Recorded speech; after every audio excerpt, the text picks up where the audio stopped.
Service contracts as works. And, quality counts, we spoke about it. The governor, I believe, spoke about it in his State of the State address either this year or last year. It shows that Florida has moved up to number 8 in the entire nation when it comes to education. And that's not because of the FCAT, because that doesn't help our kids. It's not because the legislature actually funds education, because it doesn't. It's because we have some of the best and brightest teachers in the entire country that teach here in Florida because they care about our kids.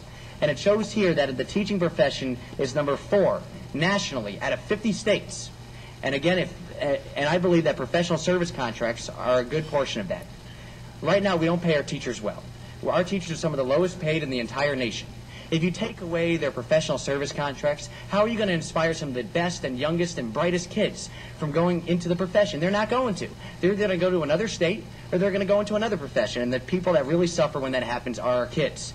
That's what this bill does. It makes our kids suffer. It bases salaries on performance. That's the most ridiculous thing I've ever seen, because the performance is based solely on how the kid does on the FCAT or on an equivalent exam. That is not right. And let me tell you something.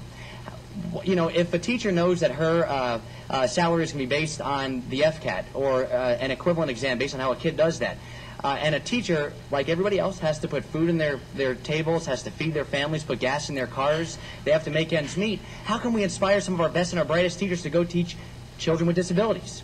How are we going to inspire our best and our brightest teachers to go into low-performing schools for the kids that need it the most? We probably won't. And the kids that will suffer from not having the best and the brightest teachers are the kids that need the most help. So that is another terrible provision in this bill.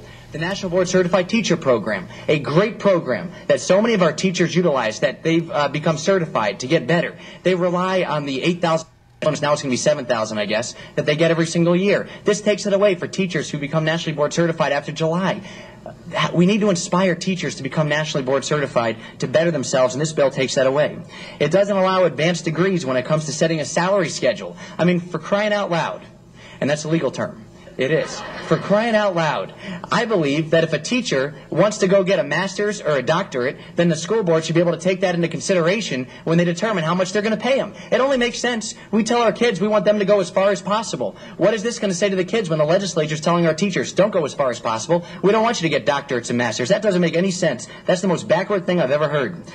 It also requires that 5% of the FEFP, the per-student funding, be set aside. That's $900 million. And everybody here knows we have a huge budgetary shortfall. A huge budgetary shortfall. Next year, I've heard it may be as much as $5 billion. And when the largest portion of your budget is education, that's the first part to get whacked. And now another 5% wants to be taken out of that? That is terrible. That's disgraceful. It's irresponsible. It's not fiscally smart. And the way I've heard that people want to pay for that is through Race to the Top. The Race to the Top is, I think, a great program that we've got to thank President Obama and the White House for giving us the opportunity to participate in this. But we lost the first 2 rounds, and I believe it may be the fact that this legislature is putting forth terrible policies that our White House does not believe is in the best interest of our children. So we may not get the money. And if we don't get the money, it just puts Florida in much more of a financial shortfall. Now, with that said, this bill is bad politics. I believe that it's important that the legislature starts putting good public policy over politics. I've spoken to a number of my good friends on this side of the aisle. I'm not going to mention anybody's name. And I've asked them point blank, do you think this is bad policy? And a few of them had said to me, yes, Marty, I believe it's bad policy, but we're going to vote for it anyways because we have to. Well, I think that is terrible. I think it's about time politicians start putting good public policy over politics. And good public policy dictates that this bill train be killed in its stops. Because if it doesn't, if this train that is flying through the legislature, this terrible bill keeps on going through and it gets signed into law, it's going to crash into the education system of our state and could potentially destroy it. So I'm asking everybody here, let's do the right thing. Let's stand up for the people. Let's stand up for the educators who have testified overwhelmingly that they're in opposition to this bill.